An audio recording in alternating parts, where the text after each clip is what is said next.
अवधूत चिंतन श्री गुरुदेव दत्त. तुम्हा सगळ्यांचं आपल्या चॅनलमध्ये स्वागत करते. तुमचा दिवस हा आनंदी जावो, शुभ जावो आणि स्वामी सेवेत जावो अशी स्वामींचरणी प्रार्थना करते. तर आजचा विषय आपला होणार आहे बघा, महाशिवरात्री येणार आहे. महाशिवरात्री येत आहे 26 तारखेला, 26 फेब्रुवारी 2025 वार आहे बुधवार. या दिवशी महाशिवरात्रीच्या दिवशी आपल्याला काही गोष्टी अशा करायच्या आहेत की ते शिवांना अतिप्रिय असतात आणि तशाच शिवांना काही गोष्टी ह्या वर्ज्य केल्या जातात. तर त्या वस्तू किंवा त्या वस्तू वाहिल्यानंतर त्याचे वाईट परिणाम देखील आपल्याला भोगायला मिळत असतात. म्हणून तुम्हाला सांगेल आजचा व्हिडिओ हा महत्वपूर्ण होणार आहे. आपण भगवान शिवांना कोणत्या गोष्टी किंवा कोणत्या वस्तू वाहाव्यात किंवा कोणती सेवा कशा प्रकारे करू शकतो ते बघणार आहोत. तसंच गर्भवती महिला असतील त्यांनी उपवास करावाच का, हा देखील प्रश्न असेल, त्याचं उत्तर आजच्या व्हिडिओमध्ये मिळून जाणार आहे. तसंच तुम्हाला सांगेल तुम्हाला काही दोष असतील तर आपण आंघोळीच्या पाण्यामध्ये एखादी वस्तू टाकून आंघोळ करू शकतो. या पद्धतीने छोटे छोटे उपाय जे असतात ते आपल्याला महाशिवरात्रीच्या दिवशी करायचे आहेत. आणि त्या दिवशी शिवतत्व हे जागृत स्वरूपात असतं, हजारो लाखो पटीने जागृत स्वरूपात असतं. त्यामुळे आपण या छोट्या छोट्या जे उपाय किंवा सेवा करत असतो त्याने आपल्या आयुष्यात बराच बदल बघायला आपल्याला मिळत असतो. तर आपल्या विषयाला सुरुवात करूया. आता महाशिवरात्रीच्या दिवशी भगवान शिवांचं लग्न झालेलं असतं, म्हणून हा दिवस जो असतो याला खूप महत्व दिलं गेलेलं आहे महाशिवरात्रीला. आणि त्या दिवशी आपल्याला या सेवा करायच्या असतात. आता भगवान शिवांची पूजा करत असताना तुम्हाला सांगेल सगळ्यात आधी सगळ्यात महत्वाचं म्हणजे भगवान शिव हे जर आपला पितृदोष असेल तर निवारण्यासाठी सुद्धा मदत करत असतात. तर तुम्हाला सांगेल आपल्या कुंडलीमध्ये जर प्रखर पितृदोष असेल किंवा कालसर्प दोष असेल तुमच्या कुंडलीमध्ये, तर तुम्हाला सांगेल तुमच्या आंघोळीच्या पाण्यामध्ये ज्या व्यक्तीला हे दोष आहेत कुंडलीत, त्या व्यक्तीच्या आंघोळीच्या पाण्यामध्ये काळे तीळ जे असतात ते टाकून आंघोळ करायची आहे त्या दिवशी, महाशिवरात्रीच्या दिवशी. जर तुम्हाला दोष वगैरे नाहीत, सर्वसाधारण आपण म्हणजे सगळे नॉर्मल आहे, कुंडलीमध्ये काही दोष नाहीत, तर देखील तुम्ही गंगाजल आणि पंचगव्य जे असतं ते आपण आंघोळीच्या पाण्यामध्ये टाकावं आणि नंतर आपण म्हणजे आंघोळ करायची आहे. म्हणजे गंगा स्नान केल्याचं पुण्य प्राप्ती आपल्याला त्या दिवशी मिळत असते, हे आपल्याला सांगेल.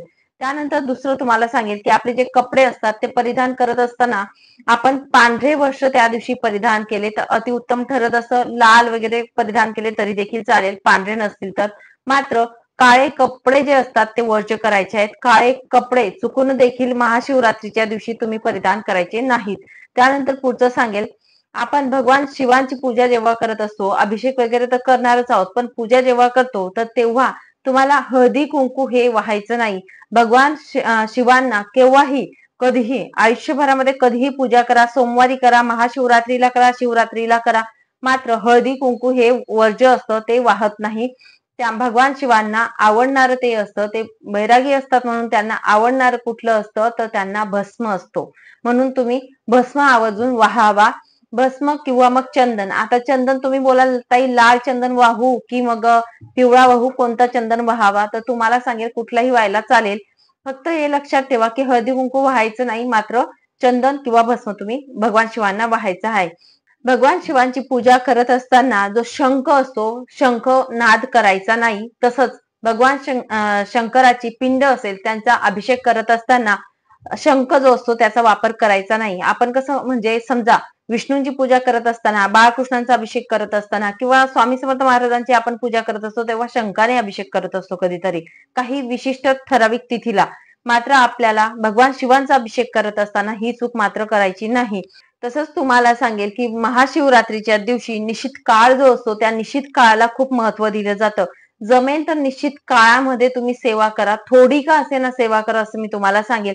कारण त्या काळामध्ये आपण जी काही सेवा करत असतो ती पूर्णत्वाला जात असते असं बोललं जातं आणि त्याला खूप महत्व दिलं गेलेलं आहे. म्हणून तुम्ही निश्चित काळ जो असतो म्हणजे महाशिवरात्रीच्या दिवशीच्या रात्री, तर त्या दिवशी नक्कीच तुम्ही निश्चित काळ आहे रात्री 12 ते 27 ते 1 वाजून 16 मिनिटांपर्यंत, 12 वाजून 27 मिनिट ते 1 वाजून 16 मिनिटांपर्यंत हा निश्चित काळ मानला जातो महाशिवरात्रीच्या रात्रीचा. 12 वाजता रात्रीच्या 12ला शिवतत्व हे हजारो पटीने जागृत स्वरूपात असतं, म्हणून जागरण आपल्याला करायचंच आहे त्या दिवशी. मात्र हा जो कालावधी आहे इकडे तिकडे थोडाफार होऊ शकतो, पण ह्या कालावधीमध्ये तुम्हाला थोडी का असेना सेवा करायची. कुठलीही सेवा करा तुम्ही, शिवलीलामृत ग्रंथ पठण करता येईल तो करा, 11वा अध्याय त्याच्यातला करायचा असेल तो करू शकतात, किंवा आपण ओम नमः शिवाय का असेना हा जप सुद्धा आपण त्या कालावधीमध्ये करू शकतो.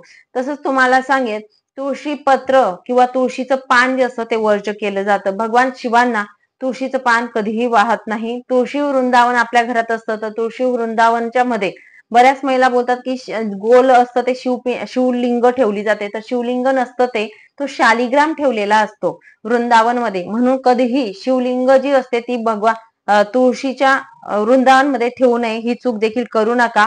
आणि शालिग्राम ठेवला जातो हे लक्षात घ्या. तसंच आपण इतर देवतांना नैवेद्य जेव्हा दाखवत असतो तेव्हा तुळशीचं पान आपण ठेवत असतो, बरोबर. तर मात्र भगवान शिवांना त्या दिवशी आपण नैवेद्य दाखवणार आहोत किंवा अर्पण करणार आहोत, तर तुळशी पान हे वर्ज्य करायचं आहे. ते कधीही म्हणजे आपण अर्पण करू नका किंवा नैवेद्यावर ठेवू नका, असं मी तुम्हाला सांगेल.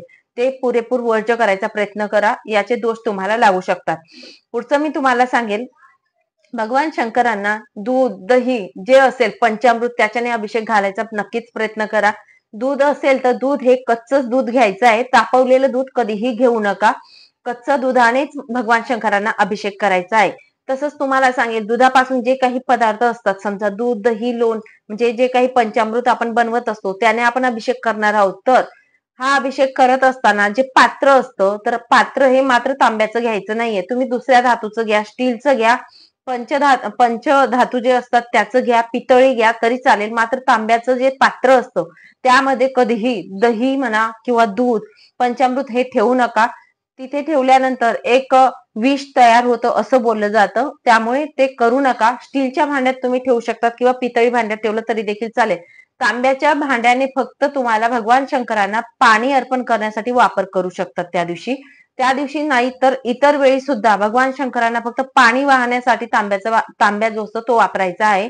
मात्र दूध, दही जे असेल पंचामृत त्यासाठी मात्र स्टीलचं किंवा पितळचं, पंचधातूचं तुम्हाला भांड वापरायचं आहे. नारळ पाणी जे असतं, नारळ पाण्याचा अभिषेक कधीही कधीही चुकून नारळाच्या पाण्याने अभिषेक भगवान शंकरांना करायचा नाही, हे देखील एक वर्ज्य मानलं जातं. तसंच फुलं जे असतात, सफेद फुलं जे असतात ते भगवान शंकरांना अतिप्रिय असतात. तुम्ही सफेद फुलं कुठलेही वाहू शकतात. मात्र केतकीचे फुलं जे असतात ते कधीही भगवान शंकरांना वाहू नका. तसंच लाल फुल जे असतं ते सुद्धा वाहू नका, ते देखील तुम्हाला वर्ज्य करायचं आहे. म्हणून या गोष्टी आवश्यक अशा तुम्हाला पाळायच्या आहेत.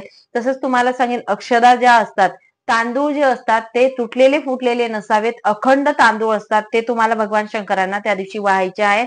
तुटलेले वाहू नका. तसंच अक्षदा ज्या असतात त्या रंगवलेल्या नसाव्यात, पांढऱ्याच अक्षदा तुम्हाला भगवान शंकरांना वाहायच्या आहेत, रंगू नका. आणि परत तुम्हाला सांगेल की ज्या आपण अक्षदा वाहत असतो त्यासोबत आपण वस्त्र देखील वाहत असतो भगवान शंकरांना. कापसाचं वस्त्र वाहत असतो, तर ते वस्त्र जे असतं ते हळदी कुंकूने रंगू नका. सफेद कलरचं जे वस्त्र तयार करणार आहेत कापसाचं आपण, ते सफेदच ठेवावं. तसंच जानवं जे असतं, जानवं आपल्याला भगवान शंकरांना वाहायचं आहे. भगवान शंकरांना प्रिय असणारे बेलपान आपल्याला वाहायचं असतं. बेलपान हे तुम्हाला सांगेल की तुटलेलं कधीच बेलपान वाहू नये. गणपती बाप्पांचं मुख जसं खंडित झालं होतं तेव्हापासून भगवान शंकरांनी स्वमुखातून सांगितलेलं आहे की मला तुटलेली वस्तू कुणीही वाहायची नाही किंवा त्याचं वाईट परिणाम बघायला मिळत असतात. म्हणून तुम्हाला सांगेल, तुटलेलं बेलपान देखील वाहायचं नाही. अगदी एक बेलपान तुमच्याकडे असेल तरी देखील चालेल, मात्र ते चांगलं स्वरूपात असावं. तुटलेलं खराब बेलपान वाहू नका. वाहत असताना बेलपानाचा जो चिकना भाग असतो तो खाली घ्यावा, म्हणजे भगवान शंकराच्या पिंडीवर ठेवायचा आहे. देठ जे असतं भगवान शंकराच्या पिंडीकडे असावं. जी गाठ असते ती नखाने आपल्याला काढायची आहे आणि या पद्धतीने आपल्याला जे बेलाचं पान असतं ते भगवान शंकरांना वाहायचं आहे. तसंच शमीचं पान जर तुम्हाला मिळालं तर नक्की शमीचं पान देखील तुम्हाला भगवान शंकरांना त्या दिवशी अर्पण करायचं आहे. धोत्र्याचं फूल, धोत्र्याचं फळ जे असतं ते देखील तुम्ही भगवान शंकरांना अर्पण करू शकतात. नारळ जे असतात ते देखील भगवान शंकरांना अर्पण करायचं आहे. नारळ कोणी फोडू नये अशी मान्यता मानली जाते की नारळ त्या दिवशी फोडत नाही किंवा भगवान शंकरांना नारळ हे अखंड, म्हणजे तुटलेली वस्तू चालतच नाही भगवान शंकरांना, म्हणून आपण ते नारळ जे असतं ते त्यांना वाहून द्यायचंय, अर्पण करायचंय पिंडीवरती, फोडायचं नाही. हे लक्षात घे. हे काही नियम असतात ते आपल्याला नक्कीच त्या दिवशी आवर्जून पाळायचे आहे. त्या दिवशी तुम्हाला सांगेल की जागरण आपल्याला करायचं आहे. नाईट जागरण म्हणजे शक्य झालं तर जो निश्चित काळ जो असणार आहे, ह्या वर्षी जो आलेला आहे 12:27 लागणार आहे, तर त्या कालावधीपर्यंत तरी निदान आपण जागरण म्हणजे जागत राहायचंय, एवढा प्रयत्न करायचा. जो निश्चित काळ आहे तो निश्चित काळामध्ये तुम्हाला शक्य झालं तर शिवलीलामृत ग्रंथाचं पारायण तुम्ही करू शकतात. नाही शक्य झालं तर शिवलीलामृत ग्रंथामधला 11वा अध्याय जो आहे तो पठण करू शकतात. तेही नाही शक्य झालं तर तुम्ही नामस्मरण, भगवान शिवांचं नामस्मरण करायचं आहे. त्यांचा मंत्र जो काही असेल, कुठलाही एक मंत्र घ्या, ओम नमः शिवाय घ्या, श्री शिवाय नमस्तुभ्यम घ्या, किंवा रुद्र मंत्र जो आहे, रुद्र गायत्री मंत्र, ओम तत्पुरुषाय विद्महे महादेवाय धीमे तन्नो रुद्र प्रचोदयात, हा आपला मंत्र घ्या. कुठलाही एका मंत्राचा जप त्या दिवशी तुम्हाला निश्चित काळामध्ये करायचंय. जी सेवा तुम्हाला सोपी वाटेल ती सेवा त्या दिवशी त्या कालावधीमध्ये तुम्हाला करायचंय. त्याचं फळ हे अगणित मिळणार आहे. कारण रात्रीचा 12 नंतरचा जो कालावधी असतो महाशिवरात्रीच्या रात्रीच्या 12चा, त्यावेळी भगवान शिव जे असतं, शिवतत्व अनन्य भाव म्हणजे स्वरूपात हे जागृत स्वरूपाचं असतं. म्हणून तो जो आपला वेळ असतो तो गमवायचा नाही, त्याचा आपल्याला पुरेपूर चांगल्या परीने वापर करायचा आहे. तसंच तुम्हाला सांगेल, गर्भवती महिला असतील त्यांनी उपवास करावाच का, तर तुम्ही डॉक्टरांचा सल्ला घ्या, त्यानुसार तुम्ही उपवास करा. तुम्हाला झेपेल त्या प्रकारे उपवास करा. नाही शक्य झालं, 1 वर्ष तुम्ही उपवास नाही केला तरी देखील चालेल. आधी तुमची तब्येत खूप महत्वाची आहे. तुम्ही फलाहार घ्या, किंवा मग जे काही सात्विक भोजन असतं ते करून सुद्धा तुम्ही करू शकता. सेवा आपण करू शकतो, नक्कीच करू शकतो. फक्त मंदिरात जाऊन तुम्ही सेवा करू नका, तुमच्या घरात तुम्ही सेवा करू शकतात. कुठल्या पण तुम्हाला करायच्या आहेत तर त्या सेवा करू शकतात. मात्र मंदिरात कधीही जाऊ नका असं मी तुम्हाला सांगेल. आणि उपवास तुम्हाला शक्य झालं, तुमच्या तब्येतीवर अवलंबून आहे, तुम्हाला शक्य झालं तर तुम्ही उपवास करू शकतात. आणि त्या दिवशी नक्कीच आवर्जून सांगेल, ब्रह्मचर्य हे पाळायचंच आहे. आपला दिवसभराचा उपवास राहणार आहे आणि त्या दिवशी महाशिवरात्रीच्या रात्री सगळ्यांनी ब्रह्मचर्याचा नियम जो असतो तो पालन करायचा आहे सगळ्यांनी, नाहीतर त्याचे वाईट परिणाम आपल्याला भोगावे लागू शकतात. म्हणून हे जे काही नियम असतात ते आपल्याला नक्कीच महाशिवरात्रीच्या दिवशी पाळायचे आहेत. काय गोष्टी आवडत्या आहेत महादेवांना त्या, आणि काय गोष्टी वर्ज्य आहेत त्या तुम्हाला समजल्या असतील, नक्कीच या पद्धतीने तुम्ही वापर करू शकतात. चला मग, सांगितलेली सेवा जी ती महादेवांच्या चरणी अर्पण करते आणि महाराजांच्या चरणी अर्पण करते. आणि इथेच विराम घेते. नंतर अजून भेटेल पुढच्या व्हिडिओमध्ये. श्री स्वामी समर्थ. अवधूत चिंतन. श्री गुरुदेव दत्त.